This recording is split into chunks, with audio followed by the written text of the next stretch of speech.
Muy bienvenidos a todos nuestros seguidores de nuestro canal de la Sacristía de la Bandé a este programa del pasado que no pasa, el pasado que no pasa. Hoy comenzamos una nueva serie que está relacionada con la que venimos tratando de la Segunda República y de la Guerra de 1936. A lo largo de los programas anteriores, cuando hemos hablado de esta cuestión, de la Segunda República y lo que fue la guerra, hemos puesto, para que ustedes pudieran verlo, documentos primarios, como tantas veces les he insistido, que son los documentos de la época. En este caso han sido textos de periódicos de la época, de discursos, de la izquierda principalmente, pero también fotografías. Y en esas fotografías, si ustedes recuerdan, en muchas era muy llamativo encontrarse con proclamas de Viva Rusia, Viva Rusia.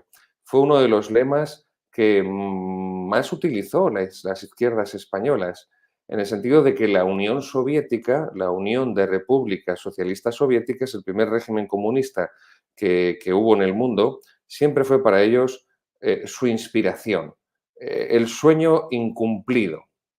Desde 1917, desde la llegada al poder de los bolcheviques a través del golpe de Estado de Lenin, que es lo que íbamos a ver, los socialistas, en primer lugar, los comunistas, que todavía ni existía el Partido Comunista en España por aquel entonces, 1917, y los anarquistas, es decir, el grueso de la izquierda española, siempre admiró con reverencia, con un arrobo místico, si se puede hablar aquí de, aunque sea un tanto libre, hablar aquí de misticismo, pues ese régimen bolchevique ruso y hacia él se encaminaron. Y esto es lo que hemos venido viendo en los programas anteriores.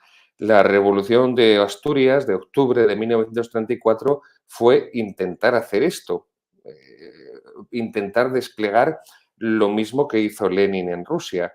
Lo que pasa es que en el caso de la Revolución Socialista de octubre del 34 solamente cuajó en Asturias. Y aquí se ve también, no es casualidad que la revolución de 1934 en Asturias sea en octubre, como fue también la revolución bolchevique en Rusia. Y lo mismo fue lo que sucedió a partir del 18 de julio de 1936, desencadenar un golpe revolucionario, violento, sanguinario, para alumbrar en España el régimen por el que estaban suspirando, que no era otra que el régimen soviético. Luego es muy importante comprender qué fue la Revolución Rusa para comprender la deriva de la Segunda República en España y de la guerra. Esto es fundamental, como he dicho en tantas ocasiones, porque durante la guerra, aunque ya comenzara la Revolución de Asturias, se produjo la mayor persecución de la historia de la Iglesia Católica, la mayor persecución de 20 siglos de historia de la Iglesia Católica. Pero además es muy importante porque la revolución bolchevique, la revolución rusa de octubre de 1917, es el acontecimiento más determinante de todo el siglo XX. No podrían explicarse muchos de los acontecimientos del siglo XX, especialmente la Segunda Guerra Mundial, la Guerra Fría, el ascenso al poder del fascismo en Italia o del nacionalsocialismo en Alemania, de no ser por la Revolución Rusa. Piensen, por ejemplo, Mussolini había militado en el Partido Socialista de Italia y el fascismo tiene un gran componente revolucionario de la ideología moderna y tiene un gran componente proveniente de elementos del socialismo, insisto, provenía del socialismo Mussolini. En el caso de Hitler, lo acabamos de decir, NSDAP, Partido Nacional Socialista Obrero Alemán, nacionalsocialista. Es un socialismo y cuando la URSS se define así, Unión de Repúblicas Socialistas Soviéticas, no es el mismo socialismo, pero entra dentro del campo del socialismo. En el caso de la URSS es un socialismo internacionalista y en el caso del nacionalsocialismo alemán es un socialismo nacionalista. En el caso de la URSS, ese socialismo internacionalista se basa en los principios de Marx y de Lenin de la lucha de clases, y en el caso del nacionalsocialismo alemán, de ese socialismo nacionalista, se basa en el principio de la lucha entre razas superiores, razas inferiores. Bien, por eso es tan determinante y tiene tanta importancia conocer en profundidad la revolución bolchevique. Y añadiré a modo de motivación otro elemento, ni mucho menos con una importancia más pequeña, ¿no? Más breve. Y son las apariciones de la Santísima Virgen María en Fátima. Esas apariciones suceden cuando estos acontecimientos que vamos a relatar hoy, de la Primera Guerra Mundial y del ascenso del comunismo en Rusia, están sucediendo. Las apariciones de la Virgen en Fátima son de 1917, no es casualidad. Las apariciones de la Virgen en Fátima son las más importantes de todas las apariciones de la Virgen que han sido reconocidas por la Iglesia Católica. El mensaje de la Virgen en Fátima es, sin duda alguna, el mensaje más importante de todos los que la Santísima Virgen ha dado y que han sido aprobados y reconocidos por la Iglesia.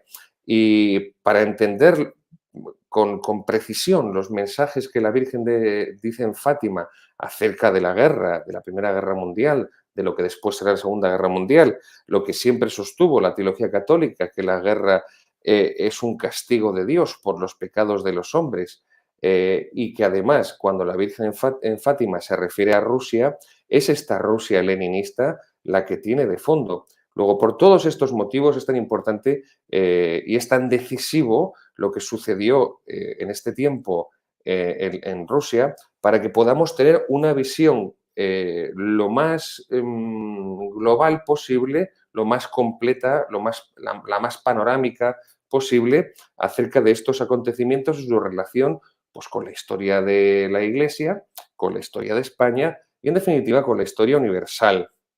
Así que vamos a comenzar por los ideólogos de esta revolución rusa de 1917 y evidentemente el primero es Marx, Karl Marx.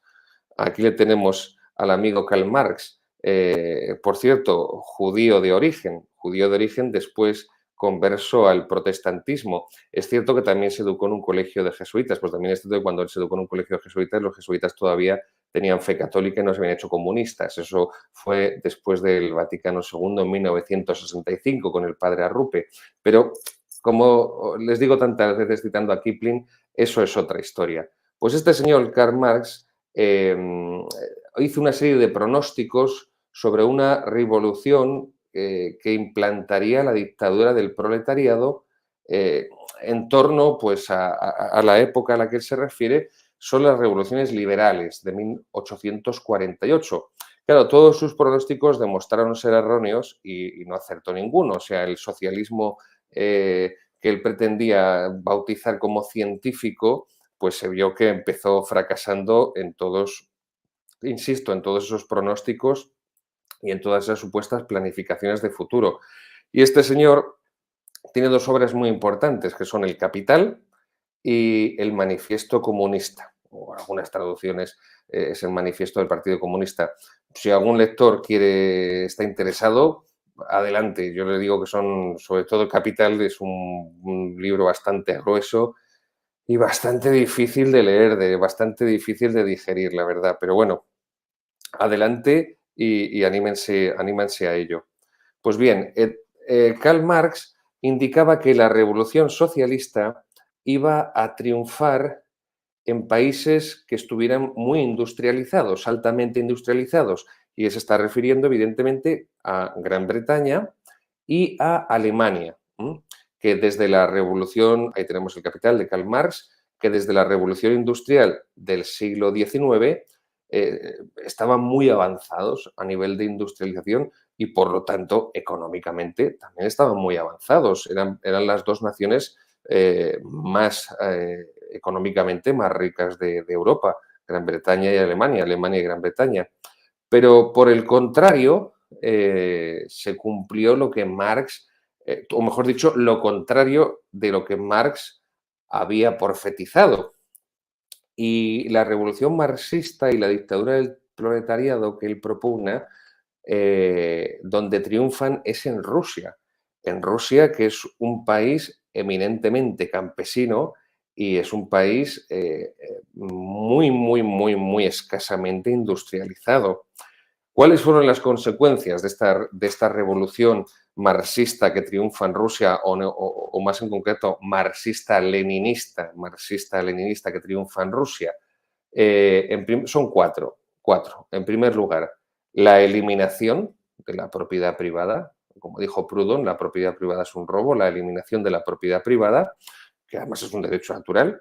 Evidentemente, la persecución religiosa y la persecución política al disidente, por cierto, acusados bajo la noción, bajo el concepto amplísimo de contrarrevolucionario, que se te designara como contrarrevolucionario en la Rusia soviética equivalía a una pena de muerte segura. En tercer lugar, la pulverización del orden social tradicional, basado en esa convivencia natural de la familia, del municipio. Bien. Y en cuarto lugar y último, el exterminio de segmentos enteros de la sociedad declarados enemigos de clase irreconciliables. Así de sencillo. Y por eso Lenin tenía ya en su haber unos cuantos millones de muertos que serán implementados después por Stalin hasta llegar a los 40 millones de muertos. Yo siempre digo, ahí tenemos al amigo Vladimir Ilyich Ulyanov, Lenin, yo siempre digo que Mussolini, Hitler y Franco, todos juntos, no fueron capaces de matar tantos comunistas como Stalin, solo como Stalin. No voy a decir ya a Mao, que todavía Mao le ganó a Stalin matando gente. Pero bien, esto lo dejaremos para otro programa sobre los crímenes del comunismo. Empecemos. Vamos a recordar que Vamos a ver, que si no va para acá. Vamos a recordar que la caída del comunismo, o mejor, perdón, la caída del zarismo, la caída del zarismo. Vamos a ver, porque aquí se miente vilmente, y esto lo pueden encontrar en los manuales de historia, tanto de secundaria, especialmente en España, como también los propios manuales universitarios, y es que Lenin derribó el zarismo, y esto es completamente falso, es de una naturaleza absolutamente falaz. Debido al sistema, vamos a empezar, estamos en 1915, ¿vale? 2 años antes del triunfo de la Revolución Soviética. Debido al sistema de alianzas de las distintas naciones europeas que se fueron trazando con posterioridad de la guerra franco-germana, que es de 1870, que es la guerra que produjo la unificación alemana en 1870, ahí está Napoleón III, que es el derrotado en Francia, y el canciller Bismarck en Alemania, con su política agresivamente anticatólica, la Kulturkampf, una política agresivamente anticatólica y agresivamente protestante. Esto es la tolerante Alemania, el tolerante protestantismo. Bueno, pues ahí lo tienen.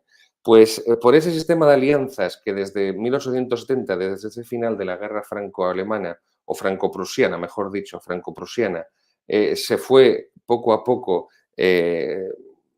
realizando por las distintas naciones europeas, la Rusia del zar Nicolás II se vio arrastrada a participar en la Primera Guerra Mundial.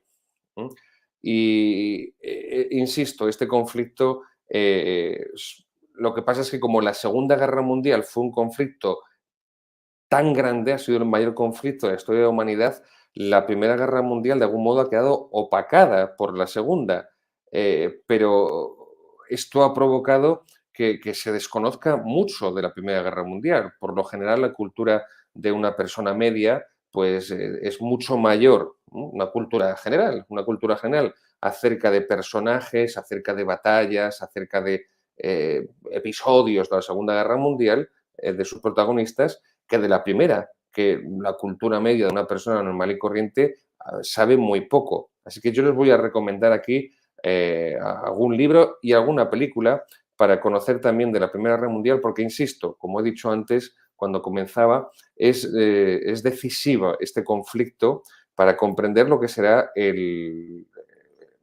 pues el suceder de los siguientes acontecimientos históricos, porque evidentemente si no hubiera habido una Primera Guerra Mundial, no habría habido una Segunda Guerra Mundial, y de ahí que muchos historiadores hablen más bien incluso de guerra civil europea, una guerra civil europea que comenzaría con el inicio de la Primera Guerra Mundial en 1914, agosto-septiembre de 1914, el periodo que se llama de entreguerras, desde el final de la Primera Guerra Mundial en 1918, Tratado de Versalles 1919, y lo que sería el inicio de la Segunda Guerra Mundial en septiembre de 1939 hasta el final en Europa, que es en mayo del 45, 1945, y lo que sería ya el final completo, que es en agosto del 45, cuando se lanzan las bombas atómicas por parte de Estados Unidos sobre Hiroshima y Nagasaki, y ahí ya concluye también la Guerra del Pacífico y con ella la Segunda Guerra Mundial.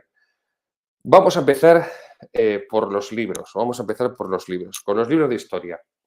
El primer libro que les recomiendo a nuestros seguidores para que puedan conocer en profundidad la Primera Guerra Mundial es un clásico de Martin Gilbert. Martin Gilbert está en la editorial La Esfera de los Libros. La Primera Guerra Mundial, Martin Gilbert, tiene también otro de la Segunda Guerra Mundial. Aquí estamos ante, les aviso, ante un volumen de unas 800 páginas. 800 páginas. Martin Gilbert escribe bien. La traducción está bastante bien hecha, pero bueno, les advierto que quien esté interesado en leerle necesita invertir tiempo, pero les aviso de que merecerá la pena y que no será tiempo perdido y el esfuerzo y el tiempo invertido. Martin Gilbert, La Primera Guerra Mundial, editorial La Esfera de los Libros, es un clásico, es un clásico. Después tenemos el de Macmillan, Margaret Macmillan, que ya es un volumen más actual, 1914, de la paz a la guerra. También estamos ante nosotros, ante un estudio histórico de 800 páginas, 800, 900 páginas más o menos.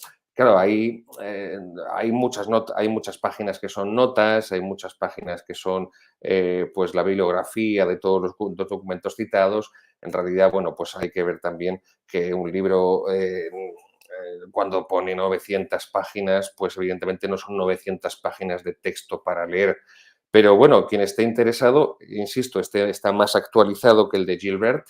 Tiene alguna aportación interesante respecto al de Gilbert, pero bueno, para hacerse una idea, está bastante ajustado. Y lo mismo que de Gilbert, es de la editorial Turner, 1914, de la paz a la guerra, Margaret Macmillan, y aporta algunos elementos, más que nuevos conocimientos, sino la forma de relacionar hechos, fechas, acontecimientos, personajes, puede ayudar también a tener esa imagen ajustada a la realidad de los hechos históricos de lo que fue el conflicto de la Primera Guerra Mundial.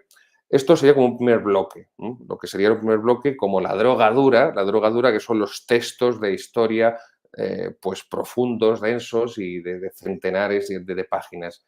Después tendríamos otras obras que son escritos de los protagonistas, de los que estuvieron allí, porque ni Gilbert, ni Martin Gilbert estuvo allí en las trincheras lleno de barro, con ratas corriéndole por todos sitios, ni tampoco Margaret Macmillan. Vamos primero con Anatomía del Valor, de Lord Moran. Anatomía del Valor. Es un libro muy interesante, muy interesante. Anatomía del Valor, el estudio clásico de la Primera Guerra Mundial acerca de los efectos psicológicos de la guerra. ¿eh? Anatomía del Valor de Lord Moran. Él estuvo allí y realmente es un libro breve, son poco más de 200 páginas, también bien escrito, bien traducido, y que merece la pena acerca también de las reflexiones de un testigo, como fue Lord Moran, que también fue testigo de la Segunda Guerra Mundial, pero de lo que fue el impacto psicológico de la Primera Guerra Mundial, porque no por casualidad se la denominó la Gran Guerra. y en esa guerra hubo una mortalidad inmensa, piensa en las batallas del Somme o la batalla del Marne, porque se siguieron utilizando las técnicas clásicas de guerra del siglo XIX sin pararse a meditar los mandos militares que ya se estaban empleando masivamente las nuevas armas, como la ametralladora o como era el caso del tanque, ¿no? Y entonces, evidentemente, las carnicerías y los muertos se contaban por miles, incluso por cientos de miles en alguna batalla, insisto, como la del Somme o la del Marne, que fueron las más sangrientas de toda la Primera Guerra Mundial. Después tenemos mm, Sin novedad en el frente. Sin novedad en el frente, de Eric María Remarque. Eric María Remarque, Sin novedad en el frente. Sin novedad en el frente, Eric María Remarque. Es otro clásico de la Primera Guerra Mundial. Él también estuvo allí. Se ha hecho una película recientemente en Netflix. Yo les aconsejo si pueden verla. Está muy bien adaptada la novela y creo que transmite muy bien lo que supuso la Primera Guerra Mundial y como les decía antes con la obra de Lord Moran, la destrucción psicológica de los soldados en el frente. Es decir, aquí, después de la Primera Guerra Mundial, es cuando se empezará a contemplar, a descubrir y a estudiar todos los casos de lo que se empezó a denominar como estrés de guerra, el estrés postraumático del infierno que vivieron aquellos soldados durante pues, esos 4 o 5 años largos de guerra. Sin novedad en el frente, Eric María Remarque. Bueno, esta novela o, o esta colección de sus vivencias, eh, ya les digo por adelantado que es muy, entiéndanme, entre comillas, es muy llorona, es muy llorona. Yo comprendo que aquello tuvo que ser pues un completo infierno, pero bueno, es muy llorona. Bien, yo la que les aconsejo vivamente como testimonio de un combatiente es sin duda alguna Tempestades de Acero. Tempestades de Acero, otro clásico de Ernst Jünger, está en la colección austral, de María Remarque no lo he dicho, está en Edasa, editorial Edasa, Rick María Remarque, si no da en el frente, o también si tienen oportunidad de ver la película, pues les invito a que la vean, que merece la pena. Pues bien, esta otra obra, Tempestades de Acero, de Ernst Jünger, es otro clásico. Él sí fue soldado durante la guerra, él fue voluntario. Está fenomenalmente escrito porque Ernst Jünger escribe de una manera impresionante. Es muy duro, es un libro duro, ya les aviso. Es un libro duro, no porque se recree en todo lo más sórdido y en lo más traumático de la guerra, sino que es duro porque lo único que hace es relatar, pues en este caso Junger era un alemán y un auténtico héroe de guerra, se condujo durante la Primera Guerra Mundial con un valor que le mereció todas las condecoraciones que recibió y realmente si usted quiere leer alguna obra, testimonio de combatientes de la Primera Guerra Mundial, no lo dude, no lo dude. Es Junger, Tempestades de Acero, editorial austral. Está también en tamaño bolsillo y son, no sé si son 10, 11, 12 euros. Merece la pena, merece la pena. Porque primero, siempre es una delicia leer cualquier cosa de Junger. Insisto, escribe muy bien. Era un altísimo intelectual y un escritor brillante y desde luego las experiencias que él tuvo son muy significativas de lo que supuso la Primera Guerra Mundial. Por cierto, el título Tempestades de Acero viene de las sagas nórdicas germanas, porque así es como se definía el inicio, cuando se iniciaba la batalla, ¿no? Pues cuando se cruzaba el acero, cuando se cruzaban las espadas, cuando golpeaba metal contra metal, y de ahí viene el nombre de Tempestades de Acero.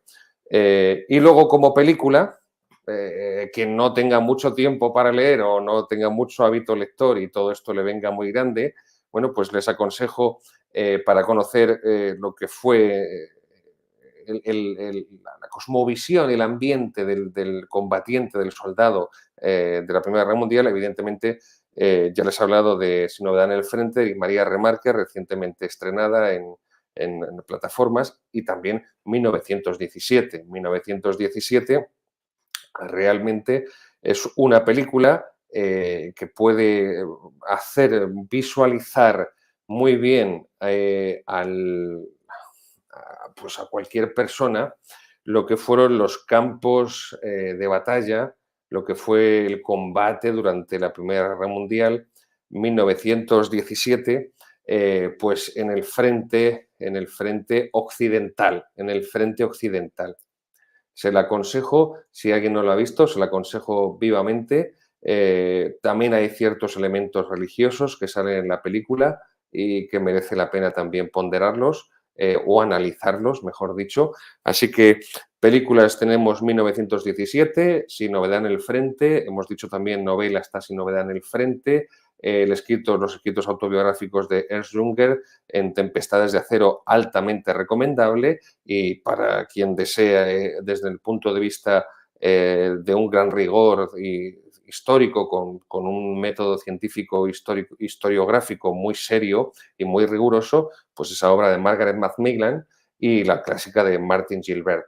Bien, esto es sobre todo la guerra en el frente occidental, en el frente occidental, es decir, la guerra entre Alemania y contra Francia y Gran Bretaña, ¿eh? Sobre todo, se peleó en Francia y se peleó pues, en los Países Bajos. Aquí estamos en la Revolución Rusa. Hay otro frente, que es el frente oriental.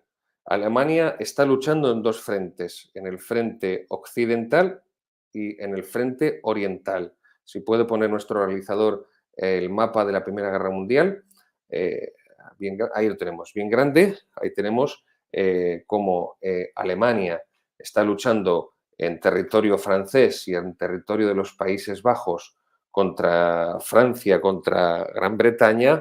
Al final de la guerra, en 1917 sobre todo, ya empezarán a desembarcar todas las tropas norteamericanas, pero ahí tenemos el Imperio Ruso y ahí será el otro frente de Alemania, que por cierto es el frente, si como ustedes pueden ver, el frente más extenso. Estamos hablando prácticamente de 3.000 kilómetros de frente, que se dice pronto, 3.000 kilómetros de frente. Ahí tenemos, por ejemplo, señalado en el mapa, arriba a la derecha, la famosa batalla de Tannenberg, que supuso una derrota abrumadora infligida por los alemanes hacia los rusos, con millones de prisioneros y con muchísimas bajas, con muchísimos muertos.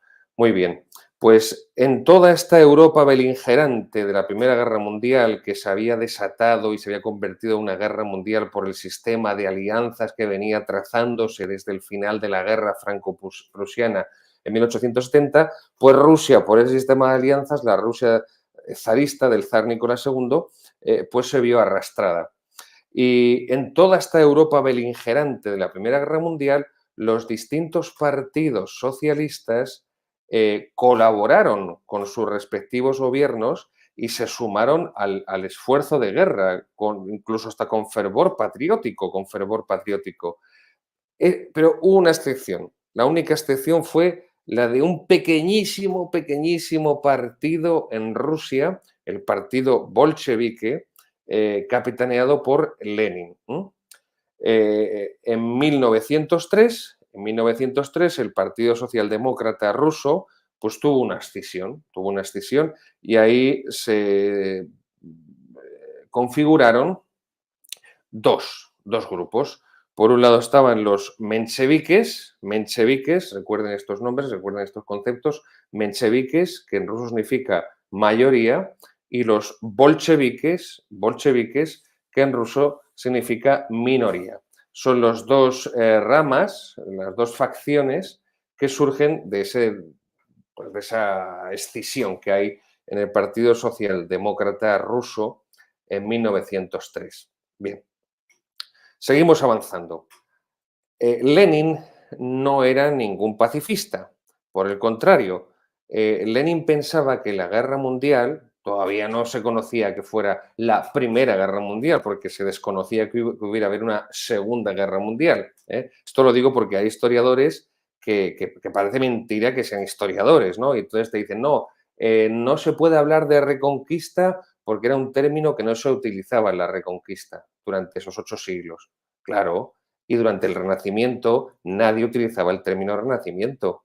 Y durante la Primera Guerra Mundial nadie se refería a ella como la Primera Guerra Mundial, sino simplemente como la Gran Guerra. Los términos históricos surgen después, y a veces mucho tiempo después, de los acontecimientos a los que se refieren, a los acontecimientos que investigan y que intentan historiar, en el sentido no solamente de narrar, porque la historia no es como el que narra un cuento o una fábula como las de Sopo, sino historia que significa investigar, contrastar documentos primarios de unas fuentes, de otras fuentes, seleccionar el material y presentar los hechos en su contexto y los personajes en su contexto de ideas, en su contexto religioso, en su contexto también económico, pero no solo económico, relacionado todo a la economía, como hace la historiografía de influencia marxista, con la lucha de clases, por cierto, de fondo, etcétera. Bueno, pues bien,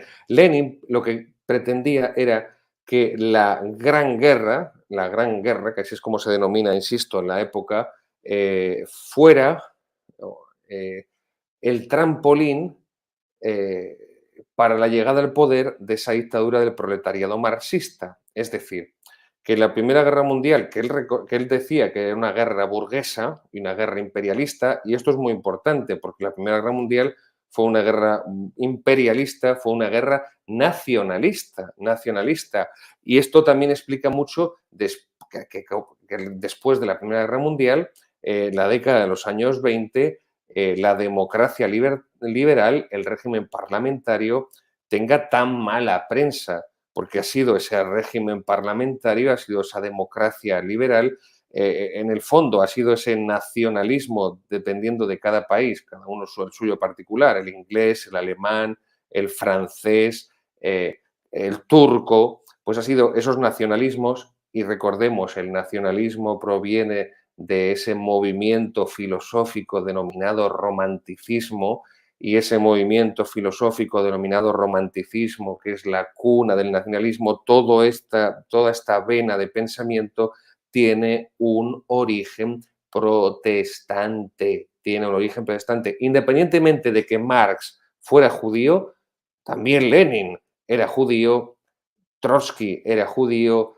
Kalinin, Kamenev, Zinoviev, todos los dirigentes de la Revolución Rusa, todos los dirigentes, todos eran judíos, de raza y religión judía. Serían ateos, habrían apostatado, escupirían en la Torá, lo que ustedes quieran, pero todos provenían del judaísmo, excepto uno, Stalin, Joseph Stalin. Era el único que no provenía del judaísmo, provenía de la ortodoxia. Había sido seminarista menor ortodoxo, por cierto, Stalin, pero eso ya lo veremos más adelante cuando lleguemos a Stalin. Pues bien, esto es lo que sostiene Lenin. La Primera Guerra Mundial, la Gran Guerra, tiene que hacer caer los gobiernos burgueses, los gobiernos liberales, los gobiernos democráticos, parlamentarios, los gobiernos capitalistas, para dar paso a una guerra civil en el curso de la cual, insisto, se derribarán todos estos poderes, todos estos gobiernos burgueses, demócratas, capitalistas, para producir la implantación de la dictadura del proletariado, como dice Marx, como repetirá Lenin, para que termine la explotación del hombre por el hombre, ¿no? Es lo que sería conocido después en Rusia como el socialismo real, ¿no? Si habla Marx de socialismo científico, para diferenciarlo del socialismo utópico y real, de los socialistas teóricos anteriores a Marx, como es el caso de Proudhon, de Fourier. Bien, ¿por qué se llama científico? Se autodenomina científico el socialismo que proponga Marx, porque ese que está basado en la lucha de clases, que sería lo que científicamente, el materialismo histórico, lo que científicamente explicaría el curso de la historia, el enfrentamiento entre clases sociales. Los otros marxistas, según Marx en el Capital, serían utópicos porque no defienden estos postulados, no reconocen, no identifican estos postulados. Es decir, que solamente se puede llegar, según Marx, solamente el marxismo, ese socialismo científico podrá llegar al poder a través de la guerra, a través de la lucha, de la guerra civil, a través de la revolución. Y evidentemente se entiende lo que es el significado primario de la palabra revolución, que es un cambio violento, es un cambio violento, un cambio sangriento. Y ahí por eso tenemos la Revolución Francesa como el paradigma de la revolución, la primera revolución de la historia de la humanidad, que se considera propiamente así, revolución con mayúscula, y de la que después las siguientes revoluciones beberán más, en mayor o menor medida ideológicamente. Bien, pues ese socialismo científico de Marx, en Lenin se transforma en socialismo real. Socialismo real. Será el marxismo-leninismo. Son los nombres técnicos para que le suenen muy bien lo que después se denominará comunismo, porque durante mucho tiempo, bueno, prácticamente hasta el final de la Unión Soviética, de la Unión de Repúblicas Socialistas Soviéticas, los comunistas soviéticos nunca quisieron renunciar a la palabra socialista. La palabra socialista. Otra cosa es que después de la Segunda Guerra Mundial el término socialista se lo apropiara la socialdemocracia, ¿no? La socialdemocracia, que yo siempre digo que la socialdemocracia es el comunismo con sacarina, es esto, el comunismo con sacarina, un comunismo medio domesticado, ¿no? Dependiendo de países, pero medio domesticado. Pues bien, eh, Lenin, su ideología, no deja de ser por entonces todavía un partido minúsculo. El partido bolchevique era un partido minúsculo, igual que aquí en España. Cuando llega la Segunda República, el Partido Comunista, que había nacido prácticamente 9, 10 años antes de la proclamación de la Segunda República, en 1931, era un partido minúsculo, minúsculo. Y la predicación de Lenin durante estos años, los propios rusos la consideraban como delirante, delirante, delirante. Pero ¿qué ocurre? Y aquí entra otra vez la importancia de la Primera Guerra Mundial.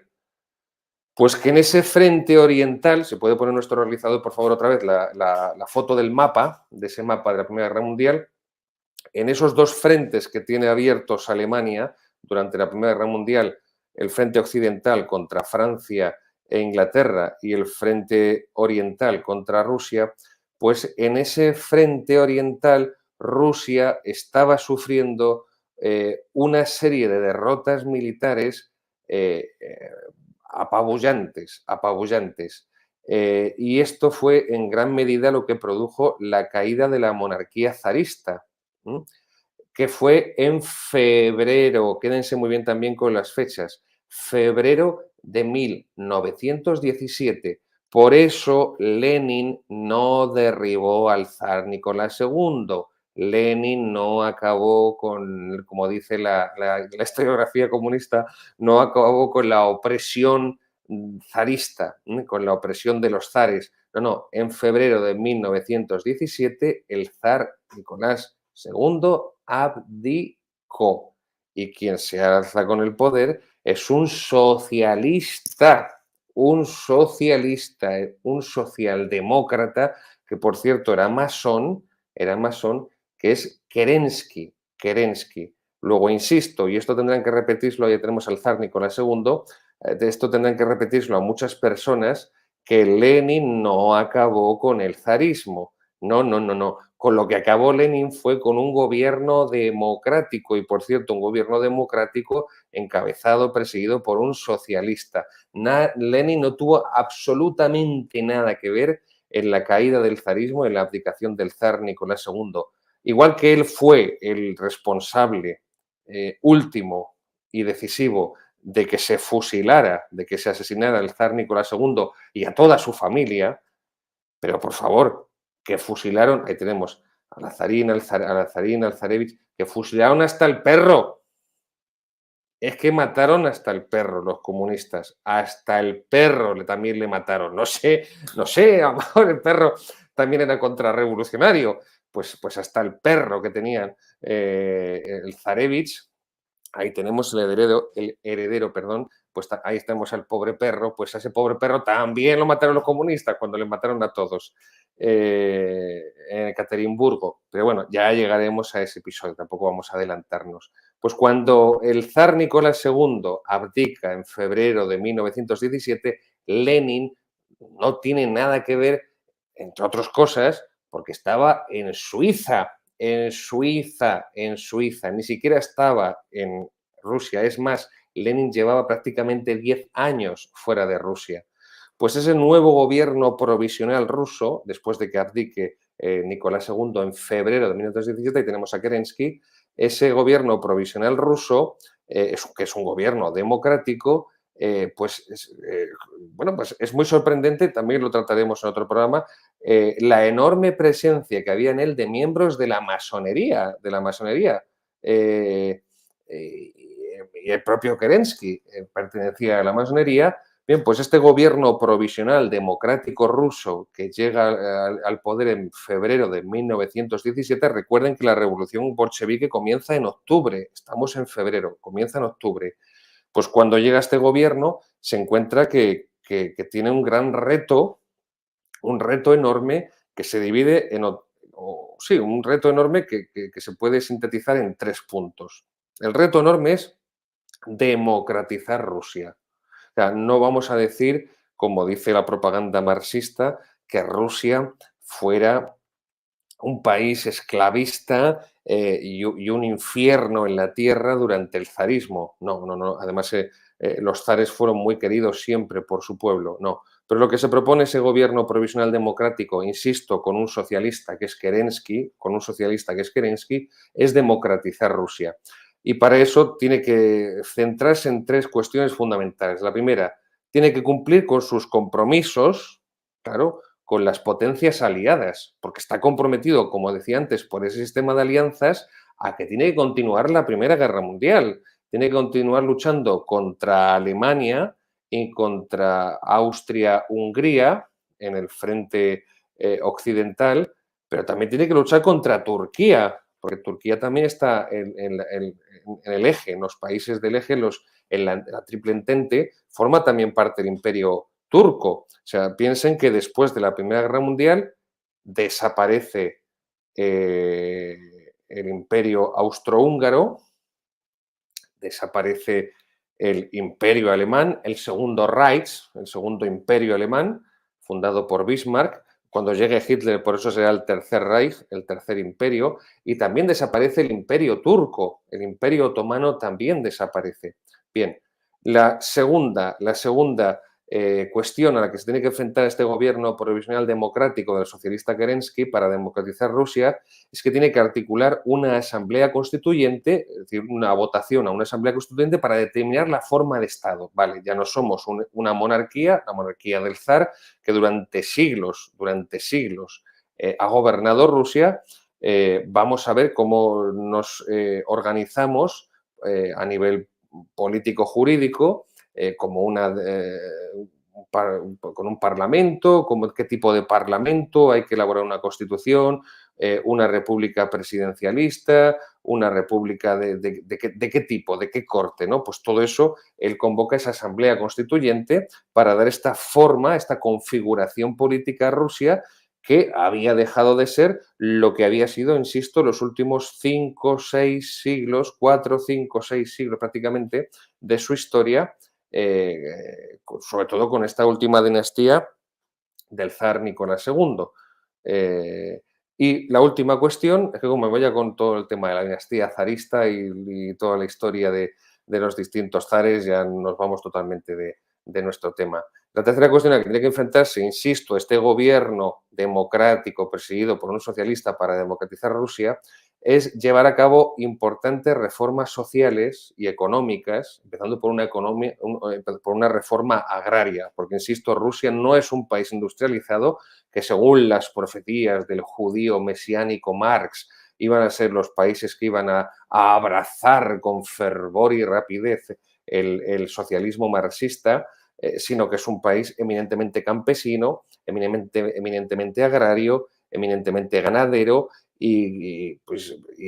además a nivel educativo, pues es verdad que en el siglo XIX tendremos grandísimos escritores rusos, grandísimos novelistas, por supuesto, Tolstoy, Guerra y Paz, Ana Karenina, tendremos al grandísimo, que yo soy un gran lector y admirador de Fyodor Dostoyevsky, tendremos a Gogol, y a otros tantos grandes literatos rusos del siglo XIX, pero hay que reconocer que a nivel educativo Rusia estaba todavía muy atrasada también.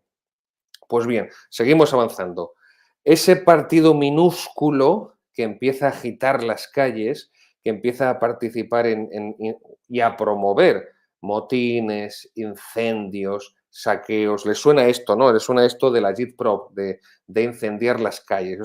Esto es muy propio porque es consubstancial a la ideología de la izquierda marxista en sus diversas derivaciones. Pues ahí tenemos estos mítines de Lenin. O sea, usted cuando ve este tipo de cuadros o las fotos también en las que se basan estos cuadros de Lenin lanzando estas arengas a los campesinos, a los obreros, a los soldados, ustedes no se piensen que después de acabar el mitin este, en el que todos se ponían a 1000 por hora, se iban a su casa a tomarse un café tranquilamente y a ponerse la mantita.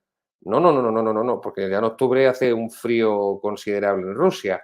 No, no, no, no, no, no. Después de esto venía las algaradas callejeras. Es así, porque ahí tenemos el estado ahí tenemos a Stalin debajo de Lenin, el estado de excitación que provocaban de paroxismo estos mítines incendiarios de Lenin, pues evidentemente luego le llevaban a la gente, pues como digo, a quemar las calles. Pues Lenin y ese partido bolchevique minúsculo, por entonces, empezaron a recibir 1917, febrero, el zar Nicolás II abdica, ya sé que me repito más que el chorizo que reparten los de Cruz Roja, que tomas un trocito y estás repitiéndote el chorizo un día entero por lo menos, pero es que es la mejor forma de aprender, la repetición es la base del aprendizaje. Pues ese partido minúsculo bolchevique liderado por Lenin, a partir de febrero de 1917, empezó a recibir financiación del gobierno alemán. Empezó a recibir millones y millones de marcos, la moneda alemana, para que se convirtiera en un factor de desestabilización en Rusia. E incluso los mismos alemanes llegaron a fletar entre comillas, un tren solo para Lenin para introducirlo en Rusia. Les recuerdo, estaba exiliado en Suiza. Ahí tenemos esta obra, ¿no? El tren de Lenin, que es un estudio en profundidad de este suceso que no es conocido.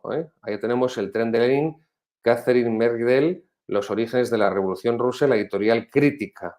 Es un estudio concienzudo, documentadísimo, en el que después de la caída de la Unión Soviética, la desclasificación de los documentos de la Unión Soviética a partir de 1989-1990, pues cuando los historiadores pudieron acceder a esos documentos secretos porque se desclasificaron de la Unión Soviética, pues se encontraron hasta los recibos de banco en el que eran depositados esos generosos donativos de los alemanes, esos generosos millones de marcos, pues para que se financiara ese diminuto partido que era el partido bolchevique, a la cabeza del cual estaba Lenin, e insisto, cuyo tren fue preparado por los alemanes, invitado, regado millonariamente para introducirlo en Rusia, para que desestabilizara a Rusia con su partido minúsculo. ¿El objetivo que tienen los alemanes con esto cuál es?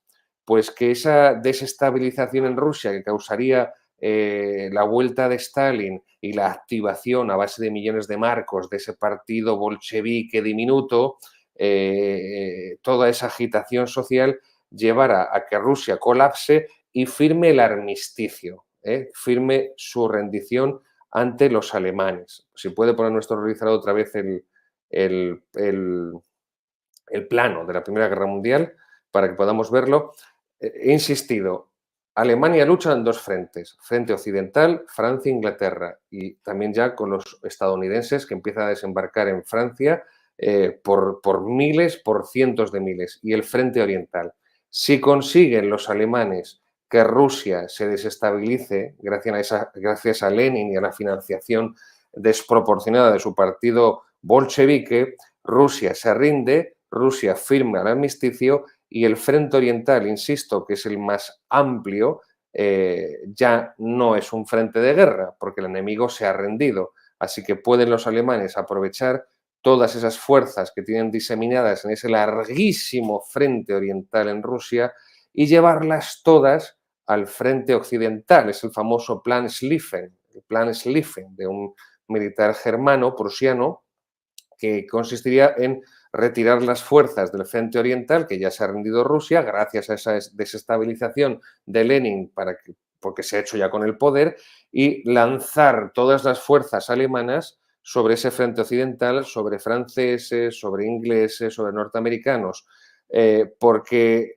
la guerra se había convertido en una guerra de desgaste. Esto fue la Primera Guerra Mundial y ustedes, si ven esa película 1917, si ven esa película Sin novedad en el frente, si lees las memorias de Ernst Junger, Tempestades de acero, ustedes pueden comprobar cómo la gran guerra, la Primera Guerra Mundial, piensan todos que va a ser una guerra relámpago, como fue también muy breve la franco-prusiana, 45 años antes, pero claro, la guerra franco-prusiana, no, insisto, no se conocía el armamento moderno de tanques, de ametralladoras, de incluso lanzallamas que se conoce en la Primera Guerra Mundial. Y eso llevó a que la Primera Guerra Mundial se convirtiera en una guerra de desgaste. En esta fecha, 1917, Alemania se encuentra al borde del colapso. Y además es muy curioso porque cuando Alemania se rinde al final de la Primera Guerra Mundial, en 1918, no ha perdido ni un solo centímetro de su territorio. Cuando Alemania se rinde en 1918, no ha perdido un solo centímetro de su territorio, pero está colapsada porque el esfuerzo bélico la ha dejado exhausta y antes de que llegue ese colapso, el ejército alemán, la plana del ejército alemán, lo que intenta pues es esto, cerramos el frente oriental gracias a esta desestabilización del partido bolchevique de Lenin, que se haga con el poder, que aquello se convierta en un completo caos, lanzamos Plan Schlieffen, todas nuestras fuerzas en el frente occidental y antes de que ya no nos quede nada, no nos quede armamento, no nos quede comida, no nos quede reservas económicas, no nos queden soldados y con todo lo que significa una guerra de aprovisionamiento, pues conseguiríamos defender. Es como la última carta a la desesperada que intenta Alemania. ¿Qué quiero decir con todo esto? Pues que Lenin se mostró como un completo traidor a su patria.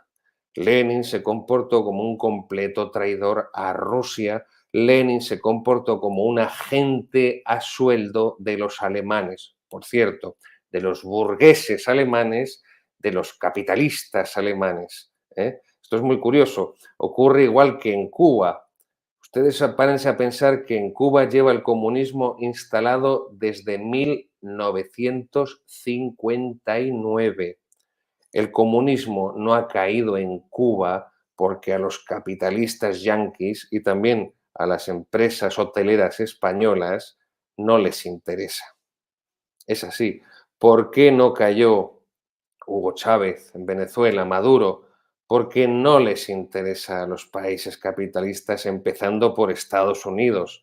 Luego, esta es una de las muchas y de las múltiples paradojas del comunismo que se sostiene gracias al capitalismo y a la burguesía. Ese es el caso, insisto, de Cuba. 1959 triunfó el comunismo hasta el día de hoy. Es el caso de Venezuela. Y en el caso ruso que estamos analizando, la Revolución Rusa, lo que se produjo es que los que facilitaron el acceso al poder de Lenin fueron los burgueses y capitalistas alemanes, que estaban siendo enemigos de guerra, los que favorecieron el ascenso al poder, los que hormonaron, vamos a decirlo así, los que hormonaron económicamente el partido bolchevique y fue el capitalismo protestante, además, protestante prusiano, la burguesía alemana. Seguimos avanzando y vamos a terminar por hoy. Estamos ya en abril de 1917. Lenin, financiado, insisto, por el Kaiser alemán, y con ese tren que le prepararon, febrero del 17 abdica el zar Nicolás II, gobierno provisional democrático, Kerensky, socialista, socialdemócrata, masón, está en el poder, estamos en abril. Y Lenin llega a Petrogrado, lo que era la antigua San Petersburgo, que después se bautizará como Leningrado. Ahí estuvo luchando en los alrededores de Leningrado la famosa División Azul, aquellos héroes españoles que fueron en 1941, desde el 41 al 43, a luchar contra el comunismo, a luchar contra el comunismo ateo, contra el comunismo soviético, contra el comunismo que había condenado a la Iglesia y contra el comunismo que había producido miles de mártires, miles de destrucciones, de robos y de violaciones en España. Pues en esa zona de lo que sería Leningrado, entonces Petrogrado, hoy ha vuelto a ser San Petersburgo, pues comienza esa campaña de agitación social de Lenin dirigida a unas asociaciones, unas colectividades de obreros, de campesinos, de soldados que se denominan soviets. Soviet significa en ruso consejo, consejo. Con esos consejos, esas colectividades que agrupan, insisto, obreros, fabriles, campesinos, agricultores, soldados, pues a través de esa infiltración. Quédense también con esta palabra, porque es una de las estrategias típicas del comunismo durante toda su historia, la infiltración, infiltrarse en instituciones para irlas poco a poco copando, para irlas poco a poco colonizando. Aquí vamos viendo toda esta propaganda rusa. De ahí viene la simbología de la hoz y el martillo por los obreros y la hoz por los agricultores, en el intento de reunir a todos los trabajadores, porque esto es otra de las constantes, ¿no?, del comunismo, que es la apropiación de conceptos y la presentación como los que detentarían, valga la redundancia, la representación de esas colectividades, ¿no? Entonces, los trabajadores, los obreros, serían todos marxistas, todos comunistas. El pueblo, ellos serían el único portavoz del pueblo. El pueblo son ellos, los trabajadores son ellos, los obreros son ellos, los agricultores, los campesinos son ellos. Bien, pues esto es muy típico de esa apropiación del marxismo exclusiva de conceptos. ¿Por qué insisto en esto? Porque después una de sus técnicas será también hacer lo mismo con la democracia, identificar comunismo con democracia. Cuanto lo más antidemócrata, y como les he dicho otras veces, no seré yo el que me ponga a hacer una apología de la democracia liberal, porque creo que es un desastre, y no vamos a entrar en ese tema porque eso también me desviaría mucho de nuestro tema. Ya hablaremos en su día de los fundamentos filosóficos, de filosofía jurídico-política, la antropología que hay detrás del sistema democrático, del liberalismo, que tanto daño ha causado a la humanidad y que tantas almas ha perdido, y que la Iglesia siempre ha combatido al liberalismo, y por eso esta tertulia sacerdotal contrarrevolucionaria, que por eso es una tertulia sacerdotal y un canal antiliberal. Pues bien, lo que esa vía de infiltración que empezará a hacer el Lenin a través de estos soviets tiene como fin deslegitimar el gobierno de Kerensky, el gobierno socialdemócrata. Sin embargo, la población sigue siendo refractaria, no tiene el éxito social, aunque le están hormonando los alemanes con mucho dinero, con muchos cientos de miles, millones de marcos, para que pueda comprar armas, para que pueda reclutar y poner a sueldo a personas, agitadores sociales, prensa. Recuerden el periódico Iskra, que es un periódico bolchevique, Centella, y también el Pravda, La Verdad, son los dos periódicos marxistas rusos. Bueno, pues aun con todo ese aparato de mítines, de agitación social, de propaganda, de prensa, no está consiguiendo el resultado de conquista social que él pensaba. Lo que pasa es que, bueno, Lenin pues, intenta un golpe de Estado en julio. ¿M? Vuelvo a repetir, insisto, febrero abdica el zar Nicolás II, hay una revolución, llega al poder socialista masón Kerensky, gobierno democrático provisional. Abril, financiado por los alemanes, por los burgueses capitalistas alemanes en guerra con los rusos, llega ya Lenin en ese tren famoso a Rusia. Julio intentan una sublevación que fracasa. Fracasa. Lenin tiene que huir a Finlandia. A Finlandia. Y lo que hace el socialista Kerensky, que es el personaje clave de la Revolución Soviética de 1917. El personaje clave es Kerensky, es el personaje clave. Evidentemente, ahí está la importancia de Lenin, no cabe duda. Pero que Lenin no habría sido posible sin Kerensky. Lenin pudo hacer lo que hizo, Lenin pudo lograr sus objetivos, la conquista del Estado, gracias a todos los errores que cometió este señor. ¿Mm? Pues el socialista Kerensky lo que hace es convocar elecciones para legitimar ese gobierno provisional, que no haya más disturbios sociales, porque la anarquía está reinando en Rusia, y para darle una formalidad ya al gobierno y una consistencia. Lenin sabe perfectamente que va a perder esas elecciones, por lo que se pone a maniobrar a toda velocidad, y aquí se produjo, como os digo, ese error del socialista Kerensky, que precipita que el poder caiga en manos de los bolcheviques, de los comunistas. ¿Qué hizo Kerensky? Provocó un golpe de Estado, el golpe de Estado del general Kornilov o Kornilov. General Kornilov o Kornilov, Kerensky provoca un golpe de Estado, pero además le provoca destinado deliberadamente a que fracase. Entonces, nuestros seguidores dirán, pero bueno, vamos a ver, que me está diciendo usted que el presidente del gobierno profesional provoca que haya un golpe de Estado del general Kornilov para que fracase. Sí. ¿Y por qué hace todo esto? Para congraciarse con la izquierda. Para congraciarse con la izquierda más virulenta, para presentarse como el salvador de la democracia. Ahí tenemos Kornilov y el que neutraliza al antiguo régimen.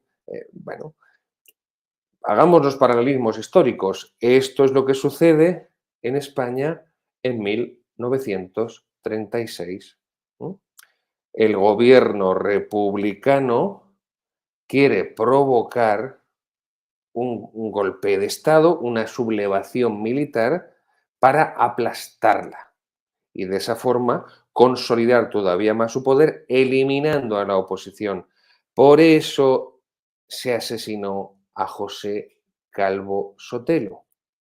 Por eso la izquierda socialista, la famosa motorizada, es decir, la guardia pretoriana del socialista, del Partido Socialista, que tiene, no me acuerdo el nombre, Lago Caballero no es, ahí no me acuerdo el nombre, este que era muy gordo, no me acuerdo ahora, Lago Caballero, bueno, ya me vendrá. Lago Caballero, Negrín, no me viene ahora la memoria. Bueno, pues serán socialistas los que asesinen a José Calvo Sotelo, Indalecio Prieto. Eso no me salía, gracias a nuestros seguidores, no me salía. Indalecio Prieto, el socialista Indalecio Prieto, su guardia personal conocida como la motorizada, serán los que asesinen a sangre fría a José Calvo Sotelo, lo intenten también con José María Gil Robles para provocar esa sublevación. Ahí tenemos Indalecio Prieto, socialista, en fin, no voy a meterme con su sobrepeso. No quiero que me acusen de gordofobia, por Dios, tampoco yo estoy de pasar hambre. Pues bien, lo que busca, a José María Gil Robles no lo encontraban en su casa, si lo hubieran encontrado en su casa también habrían liquidado. Ahí tenemos Calvo Sotelo en el cementerio donde le arrojaron después el cadáver. También lo intentaron con Goicoechea, que era otro de los dirigentes de la derecha del Bloque Nacional, o Renovación Española también. Solamente le funcionó con José Calvo Sotelo, que es con el que dieron, y de un tiro en la nuca le asesinaron. Era el líder de la oposición, era el líder de la derecha. Ustedes piensen que es que un grupo de guardias civiles, de guardias de asalto, es decir, de miembros de los cuerpos de seguridad del Estado, aliados con militantes socialistas, algunos de ellos de los propios guardaespaldas de Indalecio Prieto, asesinan a sangre fría al jefe de la oposición, José Calvo Sotelo. Lo que estaba buscando Indalecio Prieto, que ya lo había dejado también en varios discursos señalado, es provocar ese levantamiento, esa sublevación de la masa conservadora, de la masa católica de derechas, en todas sus ramificaciones, para aplastarla. Pues esto, los que primero lo hicieron fue en Rusia. Y ahí está ese error fundamental, monumental de Kerensky. Una de las cosas que hizo Kerensky para frenar, para desintegrar ese golpe de Estado, insisto, que él mismo había provocado deliberadamente para que fracasara, fue repartir 40.000 fusiles al soviet de San Petersburgo. El soviet de San Petersburgo estaba prácticamente ya en manos de los bolcheviques al 97-98%. Ese fue, tenemos que ganar Kornilov, ese fue el gran error. O sea, armar, primero, congraciarse con los elementos más izquierdistas y más fanatizados y más sectarizados que eran los bolcheviques. Y en segundo lugar, armarles.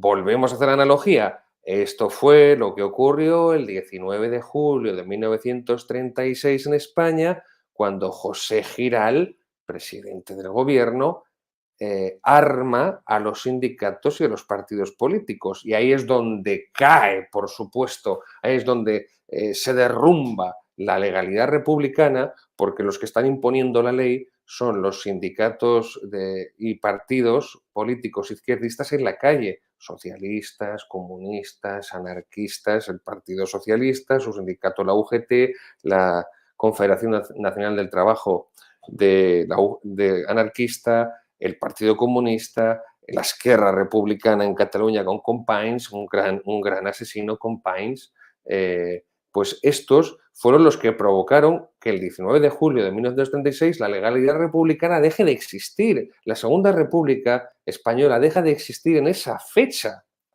porque la legalidad se ha derrumbado, porque los que imponen la legalidad en la calle son los elementos más fanatizados y radicalizados a los que el propio gobierno ha armado.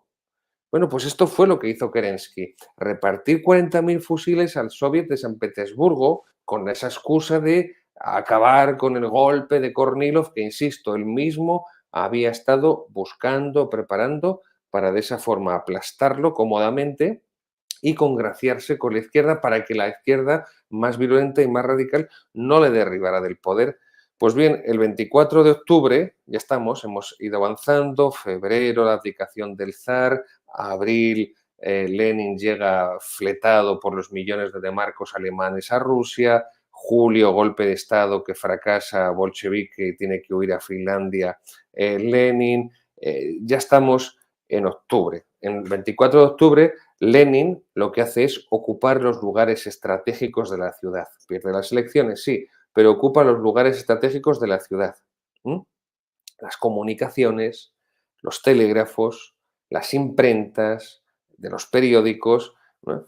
Y las elecciones que perdió, es cierto, pero lo que hizo ya pocos meses después, 24 de octubre, vamos a enero, en enero del 18, lo que hizo ya fue cerrar el Parlamento. ¿Mm? Cerrar el Parlamento. Eh, En septiembre de ese año anterior, 1917, en septiembre, Lenin había concluido su obra titulada El Estado y la Revolución. El Estado y la Revolución. Había sido concluida esa obra, ese libro, por Lenin en septiembre de ese mismo año, en 1917. ¿Qué dice Lenin? ¿Qué escribe Lenin en El Estado y la Revolución? Pues cita literal. Ahí está, El Estado y la Revolución de Lenin, cita literal. Lo que pretende es destruir el parlamentarismo, o sea, que es sinónimo de democracia liberal, destruir el parlamentarismo sustituyéndolo por la dictadura del proletariado. Destruir el parlamentarismo, destruir la democracia liberal, sustituyéndola por la dictadura revolucionaria del proletariado. Queridos míos, esto es el comunismo, esto es el marxismo. Insisto, no seré yo quien defienda y haga apología de ese invento nefasto que es la democracia liberal, de raíces protestantes, evidentemente, ilustradas, pero desde luego, insisto, lo que le ha servido más al comunismo en toda su historia para legitimarse ha sido apropiarse del concepto de democracia y presentar comunismo y democracia como dos conceptos equivalentes. Esto sobre todo se producirá después, hacia el final de la Segunda Guerra Mundial, porque la Unión Soviética de Stalin se encuentra en el bando de los aliados, es decir, en el bando vencedor de la Italia fascista de Mussolini y de la Alemania nacionalsocialista de Hitler y también del Japón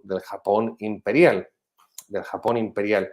Y entonces los comunistas aprovecharon para presentarse en el bando de los demócratas que habían vencido al totalitarismo fascista y nacionalsocialista. Ya saben que no me gusta decir nazi porque es un término deliberado, insisto, y lo he dicho en muchas ocasiones, lo he escrito también en mis libros así, es un término deliberado que no busca tanto la economía lingüística, porque sea más breve decir nazi que nacionalsocialista, no es tanto eso lo que se busca, la economía lingüística, sino lo que se está buscando es ocultar precisamente la palabra socialista, y que la mayoría de la población no se pare a pensar en esa coincidencia entre Unión de Repúblicas Socialistas Soviéticas, Partido Socialista Obrero Español, Partido Socialista Portugués, Italiano y nacionalsocialismo alemán, porque parten de unos principios que son exactamente los mismos, aunque después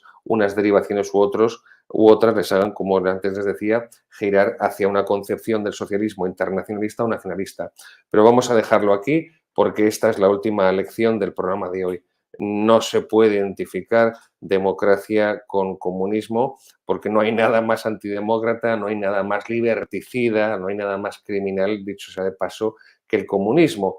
Y si se dan cuenta, en ninguno de los países donde el comunismo ha gobernado o gobierna, en ninguno han llegado al poder democráticamente. Se podría, si acaso se podría presentar la excepción de Chile en los años 70 con Salvador Allende. Se podría presentar esa única excepción siendo generosos, benévolos y evidentemente con un gran abanico de matices. Eso no cabe la menor duda. Pero piensen que el comunismo llega al poder en la Unión Soviética a través de este golpe de Estado de Lenin. Después ya veremos en episodios siguientes de nuestro programa, El pasado que no pasa, la guerra civil rusa, que será la consecuencia de este golpe de Estado de Lenin, porque ni mucho menos eran comunistas, bolcheviques todos los rusos, ni mucho menos eran rojos, y de ahí surgirá el ejército blanco, el ejército contrarrevolucionario, que es un tema muy complejo porque había muchos grupos y que pierden la guerra porque están desunidos. Están desunidos. Esto es muy importante. Esto es muy importante para que comprendamos este conflicto. Aunque ya entraremos en posteriores programas en él, les hago un adelanto. Después de este golpe de Estado de Lenin, se desata una guerra civil en Rusia entre bolcheviques, es decir, rojos, como ellos mismos se denominan, por un lado, y los blancos, los que están en contra de los bolcheviques por otro, los contrarrevolucionarios. Al final vencen los bolcheviques, insisto, o el motivo por el que pierden los contrarrevolucionarios, su motivo principal es porque están desunidos y también peleándose entre ellos. Esto fue una de las lecciones que aprendió el general Franco aquí, en España, durante la guerra, que la unión hace la fuerza y que solamente iban a vencer si estaban unidos, unidos. Y por eso, por el lema por Dios y por España, y por eso, como decía también el general Franco, no se combate ni por la monarquía ni por la república, se combate por Dios y por España, por Dios, por la patria, por la salvación de la civilización occidental, por la libertad de la Iglesia, por la civilización cristiana, contra los enemigos, los indios, como ellos mismos se denominan, los bolcheviques, los anarquistas, los socialistas, los jacobinos, los republicanos de izquierdas o jacobinos. Bien, pues esto es lo que hizo triunfar la contrarrevolución en España durante la guerra del 36 al 39. Esto fue lo que la hizo triunfar. Si lo veremos también en episodios posteriores de nuestro programa, uno de los motivos por los cuales el Frente Popular, insisto, que no la República, porque la República se terminó como tal el 19 de julio del 36, cuando el poder se impone desde la calle por medio del armamento de partidos y sindicatos izquierdistas. Pues bien, el Frente Popular, el bando del Frente Popular, que acabarán matándose entre ellos, ahí están los hechos de Barcelona en mayo de 1937, o incluso el final de la propia guerra, cuando en Madrid el coronel Segismundo Casado, el mes de febrero-marzo, se enfrente a los comunistas y ahí se enfrenten socialistas, comunistas, anarquistas. Pues bien, la guerra civil española, o la cruzada, mejor dicho, de liberación nacional, termina en la capital de España antes de que los nacionales entren en ella sin pegar, sin disparar un solo tiro, termina con los rojos asesinándose entre ellos. Las purgas de Stalin, ya llegaremos a las purgas de Stalin, antes les lo he dicho, nadie ha asesinado más comunistas que Stalin, solamente Mao. Pero bueno, después de Mao, para que lo de Mao estuvo más, como más concentrado y restringido en Rusia, porque Stalin, su longa manus, su larga mano, llegó hasta México, ¿no? Piensen cuando en 1940 Ramón Mercader asesina a Trotsky y le clava un piolet aquí en la frente. Pues bien, ha sido la represión. Antes les he hablado del concepto de infiltración, un concepto fundamental para comprender qué es el comunismo. Ahora les hablo del concepto de represión. La represión también va unida a la ideología comunista. Pues por este motivo, por esa desunión, se perdió esa guerra civil rusa y triunfaron los bolcheviques. Hay otros elementos, ahí está el ejército rojo que montó Trotsky sobre el antiguo ejército zarista. Bien, como pueden ver, vamos a ir terminando ya. Como pueden ver, es un tema apasionante que tiene muchas ramificaciones y que comprende, como les decía al inicio, los acontecimientos más decisivos que van a marcar la historia del siglo XX y que tienen todavía sus repercusiones hasta en el siglo XXI. Y ya concluyo. O sea, por ejemplo, la guerra en Ucrania o incluso la Primera Guerra Mundial, todos estos problemas se van, lo que fueron las antiguas guerras de la Yugoslavia en los años 90, muchos de estos problemas van a venir por la desintegración del Imperio Austrohúngaro, que será una de las consecuencias de la derrota de Austria-Hungría en la Primera Guerra Mundial. De ahí pues, que se haya convertido pues, en una fuente de conflictos.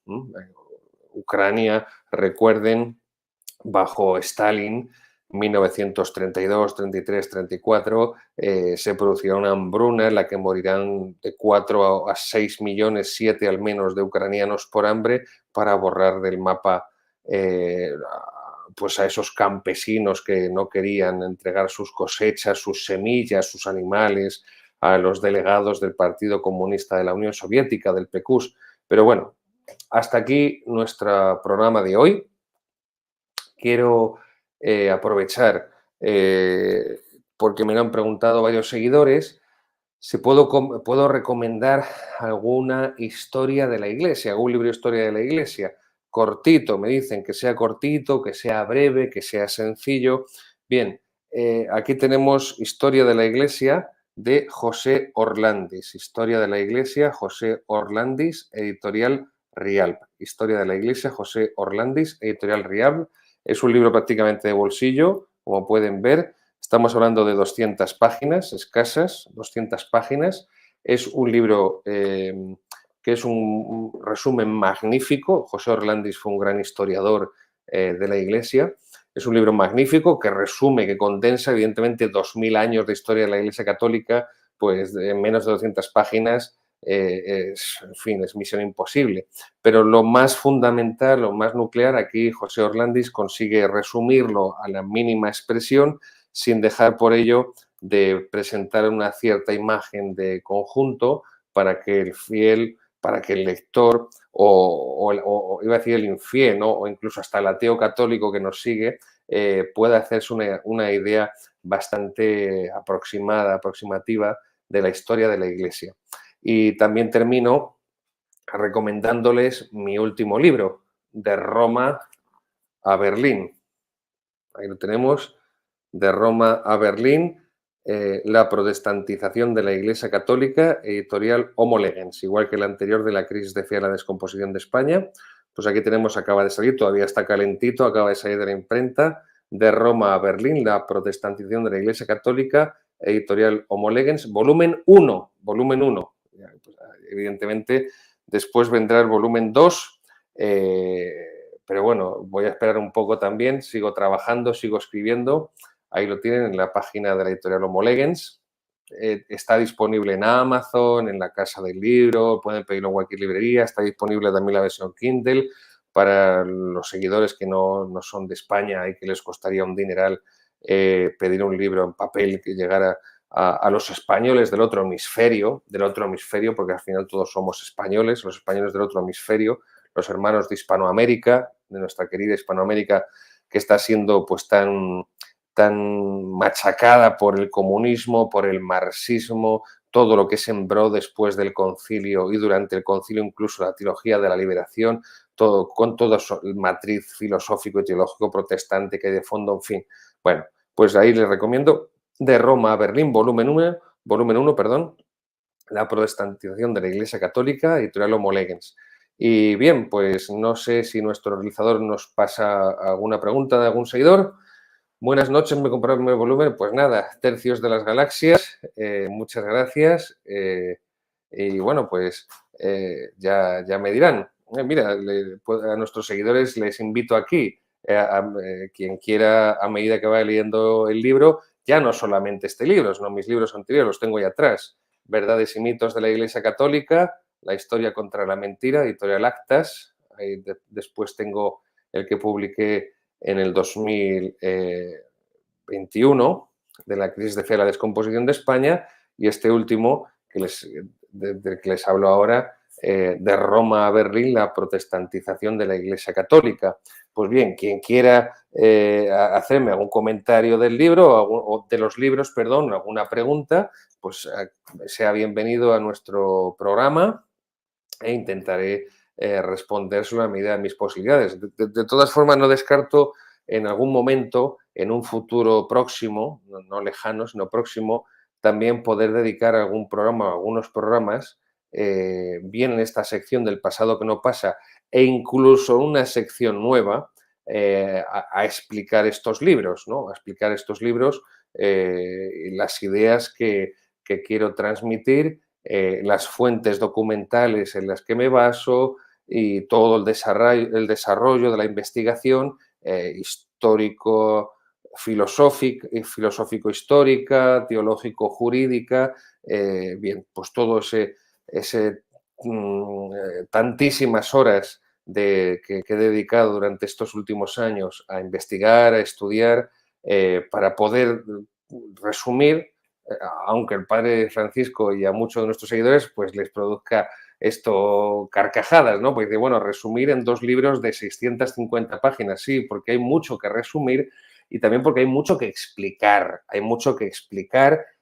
porque no se puede partir de una serie de conocimientos que mucha gente carece de ellos y que no comprenderían una obra en la que dieras por sabidos esos conocimientos. Entonces yo prefiero que mis obras sean más gruesas, pero porque explican todo desde el comienzo. Y así una persona que no posea unos conocimientos especializados, pero siguiendo pues toda la argumentación y explicación, todo el desarrollo del libro, pues puede perfectamente comprender lo que quiero, la información, ¿no? La información y las reflexiones que quiero transmitir y de ese modo puede asimilar el contenido de la obra y las ideas fundamentales.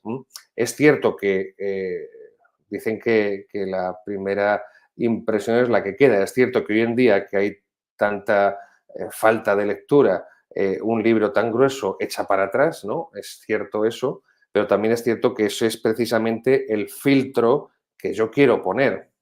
Hay algunos autores, me han comentado, que me dicen que sus libros son breves, pero claro, tienen un cierto nivel ya de tecnicismos, tienen un cierto nivel ya de, pues de abstracción o de conocimientos previos que se suponen, que eso les sirve de filtro para que quien quiera leer esos libros sean esas personas que ya poseen esos conocimientos, no cualquiera. Bueno, en mi caso es distinto. Es decir, yo creo que el filtro es que quien no quiera leer un libro grueso, bueno, quien no quiera dedicar ese esfuerzo, bueno, pues puede ser legítimamente porque carece de tiempo, eso es cierto, pero también puede ser porque no quiere tomarse ese esfuerzo, porque ya saben que muchas veces en la vida querer es poder. Entonces, para el que se decide a tomarse ese esfuerzo de leer una obra tan gruesa, encuentra, por otra parte, que creo, porque así me lo han dicho, me han hecho llegar muchos lectores, bastantes lectores, que se puede seguir bastante bien el contenido de mis obras, las explicaciones y los desarrollos que voy haciendo, las profundizaciones a las que voy poco a poco conduciendo al lector y al final, como conclusión de la obra, el lector se ve enriquecido con muchos conocimientos, con muchos desarrollos, con muchos análisis y además en distintos planos, insisto, en el filosófico, en el histórico, en el teológico, en el jurídico y de esa forma, con distintos planos de conocimiento, con distintas piezas del puzzle, pues puede tener una visión más completa de la realidad. Si el análisis solamente fuera histórico, solamente fuera jurídico, solamente fuera teológico, solamente fuera filosófico, faltaría evidentemente una visión más completa, más de conjunto. Bueno, pues habrá segundo tomo de verdades y mentiras de la Iglesia, verdades y mitos de la Iglesia Católica.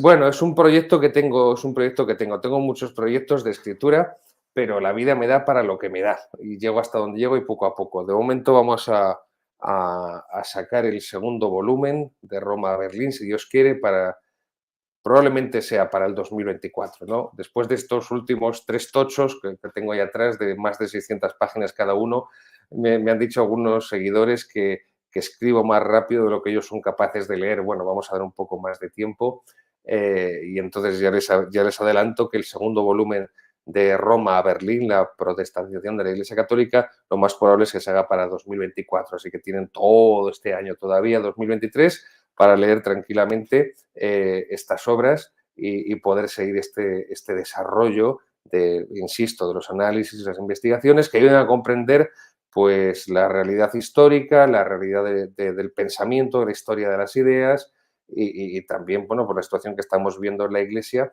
y en Occidente en general, en Occidente en general.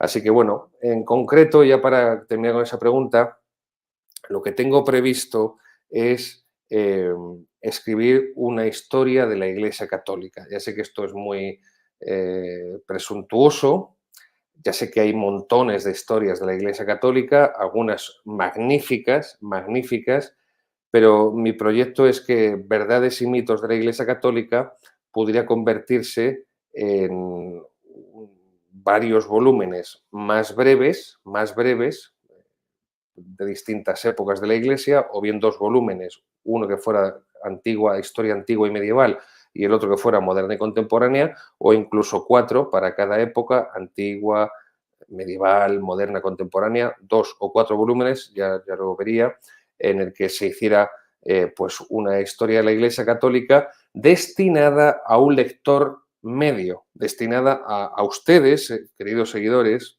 que tienen su trabajo, que tienen su familia, que tienen mucho interés, que tienen un gran deseo de aprender, grandes conocimientos, porque si no, no estarían viendo este programa y nuestro canal, eso es evidente, pero que bueno, pues no disponen del tiempo que les gustaría para matricularse o para leer obras muy gruesas, colecciones y demás. Bueno, pues es un proyecto que tengo que iremos poco a poco desarrollando y esperemos que el Señor me dé de vida y salud para poder llevarlo a cabo. ¿De dónde es el padre Gabriel? No tiene acento distintivo, podría ser de Madrid o de Valladolid. Soy de Toledo, soy de Toledo. ¿M? Esa es mi procedencia, soy de Toledo. Mis abuelos eran vascos, de ahí viene Zarraute, pero soy de Toledo. Muy interesante el libro titulado Rusia de Anthony Vivor. Ah, bueno, mira, claro, muy bien, Carlos Político. Querido realizador, se nos ha olvidado sacar los libros de la Revolución Rusa. Se nos ha olvidado lo más importante. Por favor, se nos puede poner los libros de la Revolución Rusa, el de Richard Pipes, el de Orlando Figes. Ah, claro. Menos mal que nos lo ha dicho este seguidor. Bien, de todas las obras que les he recomendado, de la Primera Guerra Mundial, nos ha faltado precisamente el tema que estamos estudiando. Esto es el refrán castizo de En casa del herrero, cuchillo de palo. Para conocer la Revolución Rusa y para profundizar en la Revolución Rusa, les recomiendo estas obras que son en las que yo me estoy basando para hacer estos programas, esta serie sobre la Revolución Bolchevique. Igual que en la serie de los Reyes Católicos, ya les hablé, ya les presenté las obras de referencia que tengo, que son las de Luis Suárez, y la de Tarsicio Azcona, que son las mejores. También está la de Manuel Álvarez, eso es cierto, pero esas son las mejores, todas las que tiene, los 5 volúmenes que tiene Luis Suárez, que los tengo aquí, por cierto, los 5 volúmenes de Luis Suárez, resumidos en Isabel I Reina y el de Tarsicio de Azcona de la BAC. Pues estos son los volúmenes que han investigado la Revolución Rusa, estos historiadores que son los de referencia, que son de referencia mundial, que son obras de obligada referencia, de los que me serviré, y por eso se lo aconsejo, de los que me serviré para la exposición de la Revolución Soviética. En primer lugar, la Revolución Rusa de Richard Pipes, editorial Debate, la Revolución Rusa, Richard Pipes, editorial Debate. Les aviso, es un volumen de 1000 páginas. 1000 páginas. El padre Francisco luego se mete conmigo porque mis libros son de 650. El padre Francisco no es historiador, es filósofo y es teólogo. No ha leído tochos de historia, pero claro, hay una divulgación histórica, que son libros de 300 páginas, 400 como mucho, pero luego están los trabajos rotundos de gran calado historiográfico, científicamente, que se pueden divulgar, pero que hay que tener, sobre todo eso, perseverancia y tiempo. La Revolución Rusa, Richard Pipes, libro de cabecera, editorial Debate, para todo el que desee conocer la Revolución Bolchevique. La siguiente obra es la de Orlando Figes. Orlando Figes, La Revolución Rusa, la tragedia de un pueblo, 1891-1924, que es cuando muere Lenin, final de la Guerra Civil. Orlando Figes, La Revolución Rusa. Este, si no recuerdo mal, baja un poquito, por favor, realizador, es la editorial Taurus. Editorial Taurus. También es otra obra de referencia. La de Pipes, a mi modo humilde de ver, está mejor. La de Figes es más antigua, la de Pipes. La de Figes es más reciente. No sabría decirles ahora, no los tengo en este momento aquí conmigo, pero es más reciente. Se complementan. Yo antes les he hablado para la Primera Guerra Mundial de la obra de Martin Gilbert, de la obra de Margaret Macmillan, que se complementan. Normalmente esto es muy propio de mí, lo van a ver o lo verán también los lectores de mis libros cuando comento la bibliografía que utilizo en mis estudios y en mis investigaciones. Normalmente suelo buscar o suelo proponer al lector que desee profundizar 2, 3 obras sobre el mismo personaje, sobre el mismo suceso, hecho histórico o periodo histórico, porque unas se complementan a las otras, no se limitan todas a repetir lo mismo y debido a un enfoque que haga más incidencia en unos elementos o en otros, debido a la selección de las fuentes historiográficas, de las fuentes históricas, en el sentido de las fuentes primarias que se centren más en unas cuestiones o en otras, pues por eso normalmente suelo citar y suelo recomendar 2, 3. Tampoco vamos a decir una docena porque no se trata de abrumar al seguidor ni al lector, pero sí que son complementarios. Estamos ante otro volumen también de 1000 páginas, ¿no? O sea, esto es para muy cafeteros, esto es para gente que tiene mucho interés y dispone de tiempo para ello o que puede ir a hacerlo poquito a poquito, bien. Para quien no tenga tanto tiempo, yo recomiendo esta última obra de nuestro querido amigo Javier Barrecoa. Javier Barrecoa, catedrático de la Universidad Abat Oliba, que por cierto es que me prologa de Roma a Berlín, volumen primero de la protestantización de la Iglesia Católica. Javier Barrecoa, doctor en filosofía, profesor de ciencia política y sociología en la Universidad Abat Oliba de Barcelona, CEU. Pues bien, Javier Barrecoa, gran amigo, un hombre de Dios, un gran pensador, un gran filósofo, un gran patriota hispánico, un hombre de la tradición, pues tiene esta obra, La Revolución Rusa, que sí es una obra de síntesis, que sí es una obra de resumen de unas cuantas, también estas dos que he citado, editorial, si no recuerdo mal, nuestro lector se puede subir un poquito, Almuzara, si no recuerdo mal, la editorial Almuzara, esto no estaba en mi libro de La Revolución Rusa, Javier Barrecoa, editorial Almuzara. Aquí estamos hablando ya de una obra, creo que son 300 pocas páginas, en la que el lector, que no disponga de tanto tiempo, puede conocer lo que fue la Revolución Rusa, cómo se gestó, insisto, uno de los acontecimientos o el acontecimiento central del siglo XX, que determinó en gran manera toda la historia del siglo XX, guerras mundiales incluidas. Muy bien, queridos seguidores. Bueno, se me olvidaba este. Anthony Beevor, Revolución y Guerra Civil, 1917-1921. Bien, Beevor es un historiador inglés. Es un hispanista, bueno, ha estudiado, tiene un volumen sobre la Guerra Civil. ¿Qué significa esto?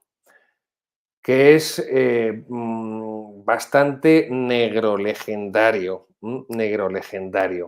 Pero bueno, como aquí estamos ante una investigación, un volumen, insisto, otra vez volvemos al volumen de 1000 páginas de investigación. Beevor es el gran especialista sobre la Segunda Guerra Mundial. Si ustedes están interesados en conocer la Segunda Guerra Mundial, tienen que ir a las obras de Beevor. Están todas la editorial Crítica, es el gran especialista en la Segunda Guerra Mundial. Publicó recientemente este Rusia. Bien, se complementa con los dos anteriores que les he dicho, de Orlando Figes y de Richard Pipes. Y tienen las mismas características. Es complementario, estamos ante un volumen muy grueso, se lee muy bien porque la verdad hay que reconocer que escribe muy bien. Antes no lo he dicho. Richard Pipes escribe muy bien, está bien traducido. Orlando Figes es el que mejor escribe de todos, sin duda alguna. Orlando Figes no solamente es un gran investigador, un gran historiador, sino que también es un gran escritor, porque también no solamente se trata de escribir, no solamente se trata de estudiar, de investigar la historia, sino también de saber escribirla para que el lector no se aburra. Hay que reconocerlo, como escritor, a mi modo de ver, humildísimo. Esto es como tantos elementos, ¿no? Pues es muy subjetivo, pero a mi humilde modo de ver, creo que la mejor escrita es la de Orlando Figes, aunque también le recomiendo, por supuesto, esta última que les decía de Anthony Beevor, editorial Crítica, Rusia. Muy bien, Rusia. Me habla aquí estoy viendo algún seguidor que me habla del libro negro del comunismo, por supuesto, pero ya hablaremos de él. Es que no le cito ahora porque no no hemos entrado todavía de lleno en lo que son los crímenes del comunismo. Como han visto nuestros seguidores en el programa de hoy, simplemente nos hemos limitado prácticamente a hacer lo que han sido los inicios, ¿no? Bien, blog propio, redes sociales. Blog tenía, bueno, sigo teniendo el blog Criterio en la página Info Vaticana. Lo que ocurre es que hace mucho tiempo que no escribo, porque no, tampoco me da la vida con los libros, con los estudios que sigo realizando, con los programas, con los 3 parroquias, porque soy párroco rural de 3 pueblecitos, pero bueno, da igual celebrar misa para 14 personas que para 400. Tienes que celebrar misa. Y tienes que atender a sus pueblecitos. Hay gente mayor que hay que enterrarlos, porque no hay niños prácticamente ni jóvenes. Bien, pues llego hasta donde llego. Así que esto es mi blog en Infovaticana, en Criterio. He publicado en otras páginas, en el Correo de España, en Adelante España. Bueno, pues usted pone mi nombre, busca en internet y le irán saliendo sus artículos. Redes sociales no tengo ni quiero tener, porque creo que me distraerían y me robarían muchísimo tiempo y prefiero centrarme en otros frentes que creo que son más decisivos. Muy bien. Texas, referencias. Teresa Marmolejos, muchísimas gracias. Recibe un fuerte abrazo y cuenta con mis oraciones. A todos nuestros seguidores pueden estar seguros de que les encomiendo en mis oraciones a Dios nuestro Señor y a la Santísima Virgen. Muy bien, querido realizador, pues si hemos terminado con este apartado, nos queda nuestro patrocinador, miel y polen de alta calidad. Como hacemos siempre, aquí tienen esta serie de productos que no tienen nada de artificial, que son de una empresa familiar que tiene un hijo sacerdote, que por cierto fue compañero mío del seminario, un curso por detrás de mí, que está también en el Destierro, en Extremadura, y 2 hijas carmelitas descalzas, una familia católica y que, bueno, pues todos estos son productos 100% naturales, de una alta calidad y que ellos pues siempre han trabajado y que aquí pues son unos, no, son los únicos patrocinadores y los únicos que nos ayudan económicamente para que no tengamos que poner dinero de nuestro bolsillo, al menos nosotros, los sacerdotes que formamos la Sacristía de la Bandera, no tengamos que poner dinero en nuestro bolsillo para poder realizar todos estos programas. Así que gracias a nuestro patrocinador, por lo menos los gastos que pueda conllevar la emisión de todos los programas de nuestro canal, de preparación y de técnicos, yo no entiendo, no tengo ni idea de esto, es el Padre Francisco quien sabe y nuestro realizador. Pues es gracias a ellos. Recuerden utilizar el código de descuento sacristía. Recuerden, muy importante, utilizar el código de descuento sacristía. Como siempre, les recomiendo sobre todo los frutos secos con miel, que están riquísimos, www.mielonline.com. Y no se olviden tampoco del dar al me gusta, Placet Me. Aquí somos católicos romanos y por eso amamos el latín, queremos el latín y siempre que podemos, creo que todos los miembros de la sacristía, o la inmensa mayoría al menos, siempre que podemos celebramos la Santa Misa en latín, siempre que podemos. No se puede todo lo que quisiéramos, pero siempre que podemos lo hacemos así. Incluso, como es mi caso, no voy a hablar por los demás, pero como es mi caso, siempre que puedo celebro la misa tradicional. Siempre que puedo aprovecho para celebrar la misa tradicional. Pues muy bien, nunca no se olviden del Placet Me, del me gusta, porque es la mejor forma, se lo digo siempre, de ayudarnos, de colaborar con nosotros. Cuanto mayor sea el apoyo que tenemos, ya se lo pensarán 2 veces los funcionarios eclesiásticos antes de aplastarnos. Si estuviéramos solos, ya nos habrían ahorcado de una farola, pero gracias a todos los seguidores que tenemos, pues ustedes nos refuerzan, porque no hacemos otra cosa que aquello que diga San Pablo, de transmitir os he transmitido lo que recibí, os he transmitido lo que recibí. Muy bien, me despido. Muchísimas gracias por su atención, muchísimas gracias por toda la labor de difusión que han hecho y que siguen haciendo. Sigan difundiendo pues lo que aquí estamos haciendo un servidor y los demás compañeros, sacerdotes, amigos, hermanos en el sacerdocio católico de Cristo, pues para intentar llevar la verdad de Jesucristo, pues a esta época de la historia en la que reina como en ninguna otra, pues la mentira. Y la bendición de Dios Todopoderoso, Padre, Hijo y Espíritu Santo, descienda sobre vosotros y os acompañe siempre. Amén. Muchísimas gracias. Nos vemos la semana que viene en el próximo capítulo del pasado que no pasa. Seguiremos con los Reyes Católicos. Terminamos el capítulo ya de la Inquisición y comenzamos por la etapa decisiva de los Reyes Católicos en América. En América. ¡Viva Cristo Rey!